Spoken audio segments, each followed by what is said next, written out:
This training video is brought to you by Permanent Makeup Academy PH.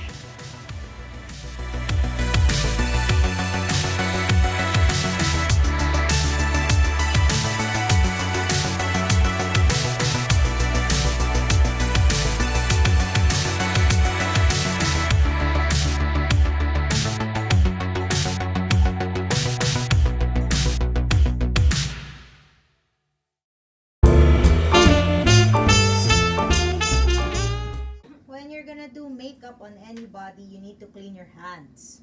So I use a silver colloidal, this is silver, because I don't like to hurt my skin with alcohol. Too much alcohol makes my skin so dry and itchy. Okay, so first, there you go. We clean it up. Tapos lang. Stop. Coronavirus. We want to protect our clients and ourselves by wearing a mask. Okay? Now, before you treat your client's face, you would need to make sure that it's clean, okay? So you can either use cleansing wipes or micellar water. It's up to you guys. The point is, you clean the person's face with products that has no alcohol. Kasi, alam niyo yung mga lalaki, they're sensitive too. Okay? So, we're gonna clean the client's face. Okay. Again, we're cleaning up to make sure there are walang dirt ang face ni client. Most likely, if your client is a groom, you are going to have a client who just showered. But in case hindi, make sure you're cleaning. Okay? So I also add a little bit of spray of, close your eyes, silver colloidal, to make sure there are no germs on the face or my products. Okay? Alright, so now you have to determine what kind of skin your client has. Alright? For us, I think he is kind of oily in the sense that I see some pores. I see some pores over here. But it's not too oily because he doesn't have blemishes or scars on his face. Okay?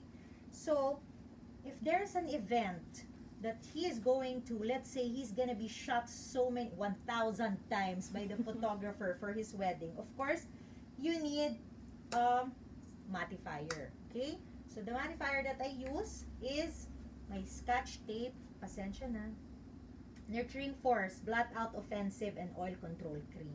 Alright, so that's what I use to mattify. Or sometimes if marami masyadong, if the client has a lot of scars or may wrinkles na or yung pores sobrang laki, I use Blur Makeup Primer from Ellana. Okay? So that's what I do. Okay. In this case, since he's not really very oily, I'm going to use this. Okay. So, I take a sponge, a clean sponge. Dahil boy siya, blue ang sponge. Okay. So, I take a sponge. I like using sponges for primers. You know why? Because if there is an excess, you can move it in other areas. Kasi nangyayari, what happens is if you use your fingers or your brush, sometimes ang dami. So, there's too much on the skin. And when you start to work, it conflicts with your concealer or your foundation. Okay, so that's the reason why I love using sponges for primers. So I can blend it in properly. And if I see some areas that require a little bit more application, then that's where I focus. With a little bit of dotting motion. Because I'm trying to fill in the pores. Got it? Mm-hmm. Okay. Alright, for men, we don't necessarily have to do a lot. Okay? But of course, we need to determine the skin color of the person. So, I use a spatula. Medyo kakaiba tong spatula na to, no? May kataliman. I use a spatula to get a little bit of product and swatch it on my client's face, for instance. Okay. So this is Benai SH4 or 5 or something like that. And then I would, if I choose, excuse me, if I choose a shade, of course I match it with the neck, no, to see the undertone of the person. No? Okay. Then you don't blend too much because otherwise you won't see at all. Okay. For guys, I don't normally use creme foundation all over the face because normally they sweat so much. So if I use cream or liquid foundation, they will feel so diring-diri sila. They feel so oily and sticky. Alright, so what I normally use, I use powder foundation. Can I borrow your Toffee? Yeah, that's what you use, right? So I normally use powder foundation on men, except for areas under the eye. Okay, so let's see. Our foundation, the foundation that we swatched is kind of light, no? It's kind of light. Okay. So let me swatch Ellana Toffee Mocha, because this one is from this covers medium to dark coverage, and usually it's medium to olive tone, so parang perfect siya for men. And I don't think they have so much dark shades, so this is a good color for men. I've been using this and macchiato. So of course, I still need to swatch it to be sure. Perfect. Halos di nyo makita, diba? You hardly see it because I think we found our perfect shade. Yeah. Okay? So, I still need to use this even though it is quite light for his skin. I need that under my eyes. Because if you see, his eye area is kind of sunken. Okay? We don't have a problem of puffiness. It is not so dark, but it's quite sunken. So, I need a little bit of color to highlight this area. Alright. A lighter color. So, that's what we swatched on his jaw. To be sure, it's called Shinsei Deep. Shinsei Deep? Ano yan? Shinsei Deep. Okay, so yun yung shade niya. Medyo burado na kasi. I think it's an SH4. Yes. From Benai. I like Benai because it's full coverage but also it is not dry. I can use it under the eyes. Okay? Kasi the other creams that is full coverage, when you use it under the eyes, sometimes it's too dark. Alright? So, when I apply my concealer under the eye, I still use my sponge because why? Guys we don't want it to be too dark on them. So, I blend it out a lot. Sorry po, kaya po bang mag-look up ng kaunti? So, I apply it in such a way. If you have a blending brush, it's much better kasi dun sa small areas that you cannot reach, no? So, there you go. So, it's not a lot. Yan. So, do you see that his eye bags were lifted, diba, in the video? And then, but there are still areas that are quite dark. See this area? So, we apply a little bit there.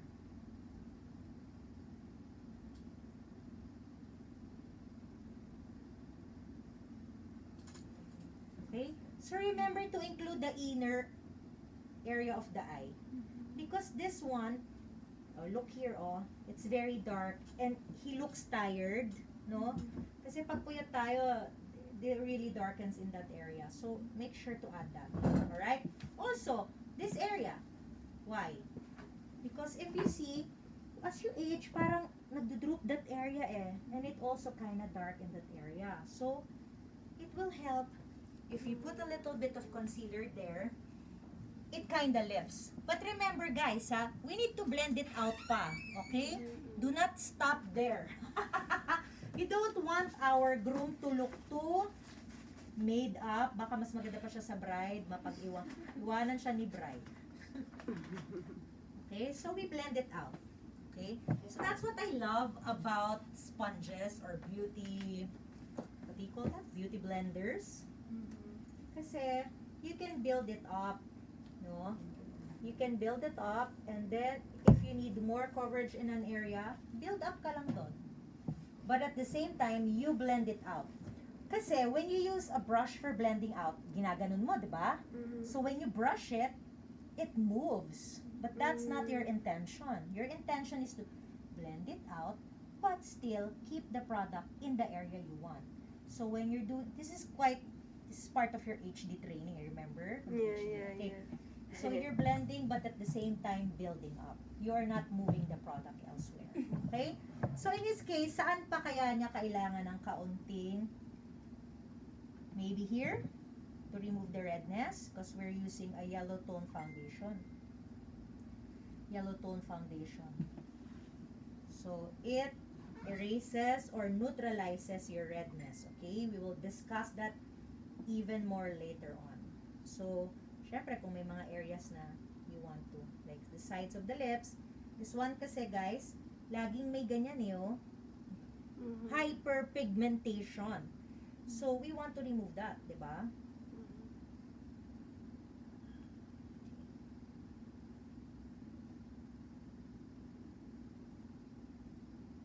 Alright. So, yan pa lang ang ginagawa nyo. Hindi pa kayo you haven't put anything else, just concealing of the area. You have already improved the person's look by removing the tiredness, no? Okay. So, but syempre, this is too white for his shade. Okay? So, the reason why we put it, we want to lift some areas. So, we are somehow correcting whatever problems we have. So, now, we proceed with using powder foundation, no? Again, in his skin tone. Okay. So, this one, with powder foundation, dami lumabas. I like to use it with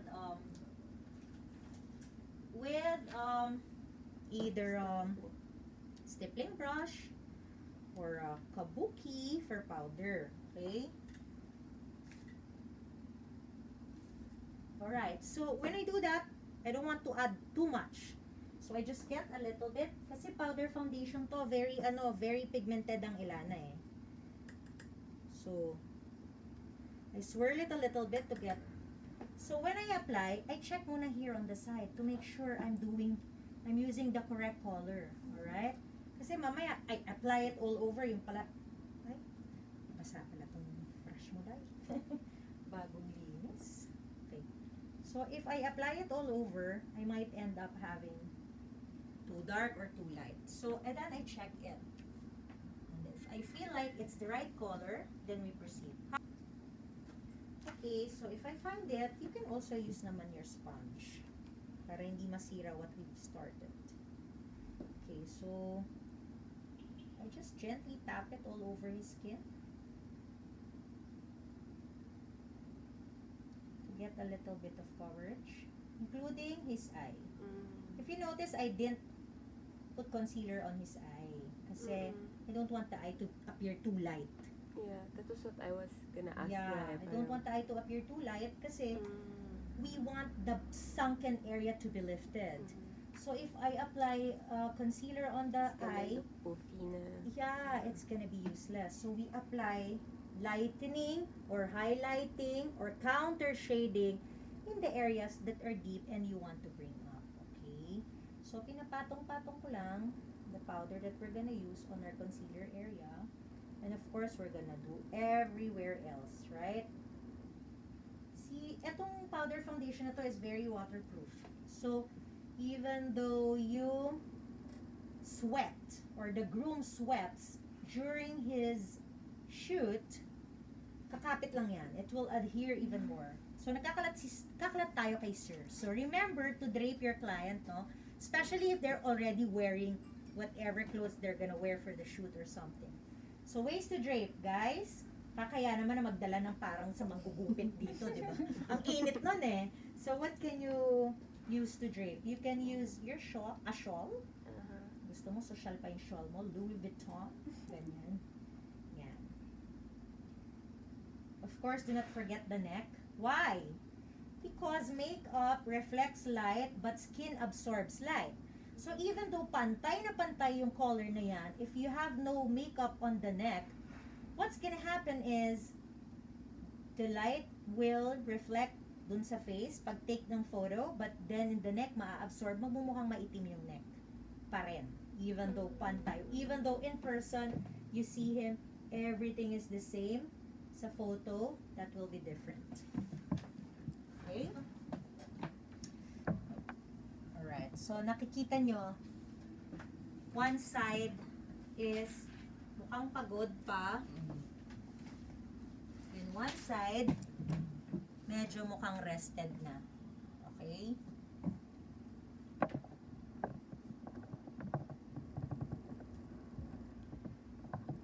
There you go. Even with strong lighting, you see the difference. Okay? So now, let me just add a little bit more on the eyes.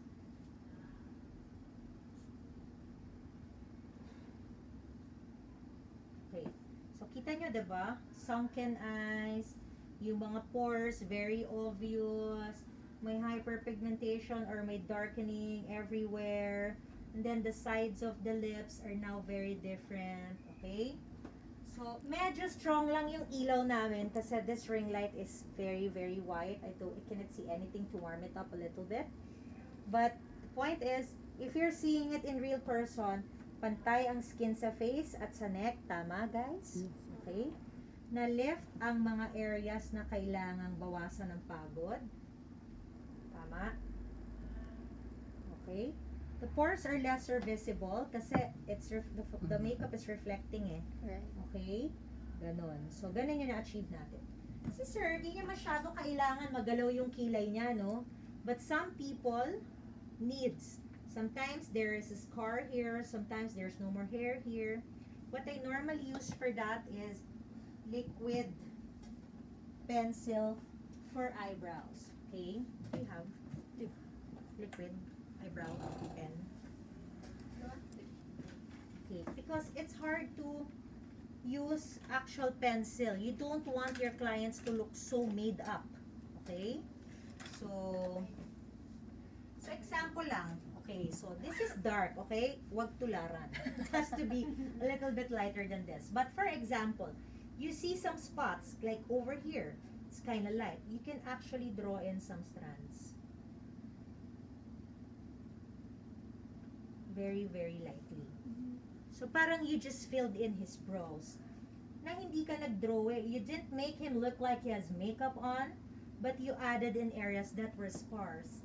Okay, here, do you see this part? Oh, you need to add a little bit there. Baka magawa ko na siyang mukhang babae, so I have to stop there. Okay. There you go. So that's what you're gonna do with the brows. Or although this model doesn't need a lot, but you see, it will help somehow. Okay, thank you for this.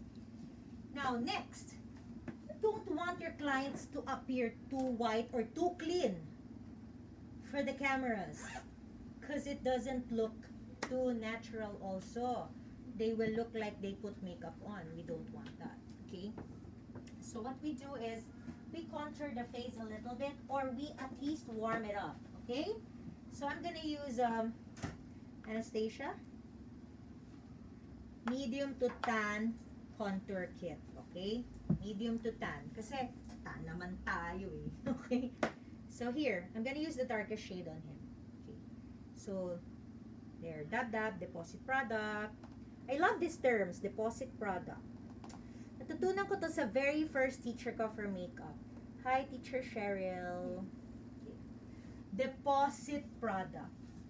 Point, deposit. Point, point, point, point, point. Deposit. Yan. So, nalagay mo siya dyan. Nalagay mo siya dyan. Anong face shape ni sir? Ayaw natin siya masyadong pagandahin. Our goal is not to really shape his face, but just to warm it up. Okay? The reason why I'm depositing the product here, so that when I blend it out, it will be darker on the side and it's getting lighter as I go to the front. Because you don't want your contour to be too pak na pak pag lalaki yung pinag-uusapan. And you just want to create shadow on the side of the face. Ayaw mo na magmukha siyang Naka-blush on. Yeah. Okay? So we're really just warming him up. Okay? In the areas where the sun, where there's really shade, no? Kasi for example, the sun is shining here. Dito mismo magka-cast ng shade. Yan. Where else will it cast shadow on? Here. Yeah. right? And also you want to slim him out a little bit, right? So you Yeah, can mas- include the jewels there. Yeah. Round.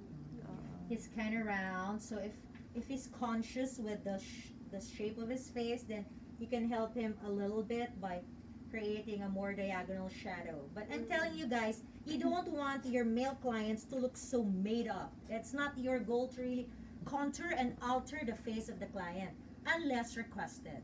If the client says, can you make me more thin? Then you do your thinning styles. But really, the goal of this is really just to warm him up. Kasi ayaw natin na sobrang linis ni kuya, parang mas malinis pa siya kay bride. Okay. Okay, so let's see how it's working. There. So parang you're warming it up. Kung kunwari naarawan siya, ano madadamay? A little bit on the nose, right? It also helps thin out the nose. Matanggal yung widening ng nose. Ano yung naaarawan? Ito. Naarawan yan. Diba? Kung medyo malapat, daanan mo din to. A little bit. Whatever is left on your brush.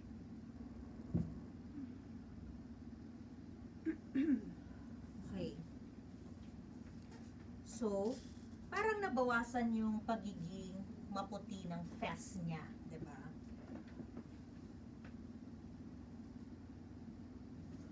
Yan. Again, we don't want him to look too made up. Okay, close your eyes po. Kaunti doon. And then of course, gusto rin naman natin tumangos-tangos yung ilong niya. But again, we don't want it to look like he has a nose line. So, I'm not really using a very thin brush to create that line. I just want to create a very mild shadow. Okay? But normally, we would go, toing, toing. But no, talagang shadow lang. Okay. Yan. So, nakikita nyo, na-create kayo ng shadow. Pero, you did not make a nose line. Because, kung ni-nose line ko talaga yan, kadiri talaga. Baka mag-walk out si bride. Run away bride. Konting shadow. Shadow. Shadow. Ito, medyo malapad kasi tignan to eh, di ba? So, a little bit of shadow there. There. Okay. So, kung gusto mo magkaroon ng kaunting glossy groom, do not use a sparkly highlighter, please. Okay? If you want to lift some areas of the groom's face, what you can use is a slightly lighter shade. Wala ka bang ano dito? In his case, we're not gonna do that anymore because I already applied a lighter shade of concealer under our powder. Okay? So, we don't want him to look too made up again. Okay? What we want is something that will withstand sweat and will not look too shiny on him. Okay? So, thank you for watching how simple we work on, guys. Okay? So, let's see regular lighting. Okay, chin up a bit, sir. So, pag regular lighting, you will see that you just cleaned them up a little bit, diba? Hindi naman siya mukhang Pero UMHD. pero UMHD and then luminous, pero hindi exage. Okay? So, actually, after that, we can still put, what do you call that? The liquid tint? The lip tint? The lip and cheek tint? Okay? So, we can actually add to, it depends on how open your client is. You can actually add a little bit of redness there eh. So that he will have a parang konting flush skin. So, let's see. But do not use light pink. My goodness. Please, do not do that. Can I please have a blush? Like coral. Blush. No. Really? No. Because guys' skin, they're deep eh. They're deep. So, if I use coral, ay, Becky yun. So, I will use something deep that's matte. This one is not matte, but for lack of products available, this is Morphe. I don't know what kind of palette, but this is quite deep. But when I do it, I just kaunting keme-keme lang. Okay?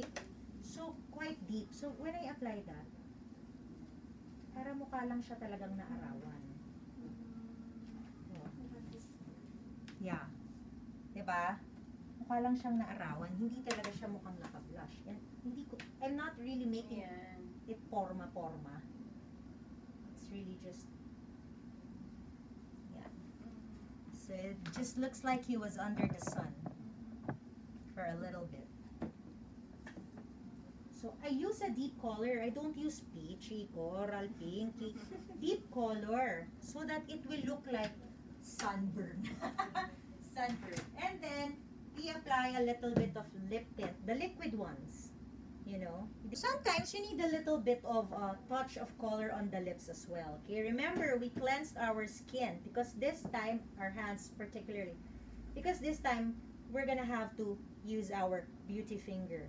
Okay, I'm gonna use a lip and cheek tint from my senior artist. Talagang napaka-enterprising na bata.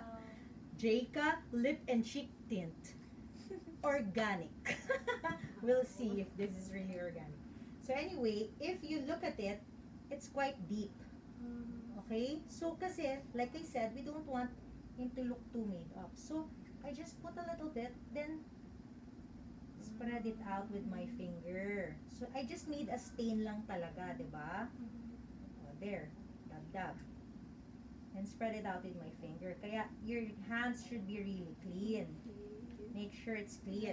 Because that one, the lip and cheek tint or the lip tint is going to put color on the lips and it will stay the whole time. Although here in the video, because of our lighting, it looks so dark, but in real life, parang coral yung naging effect namin. Okay? Alright. Thank you for that. We'll take a picture. Goodbye!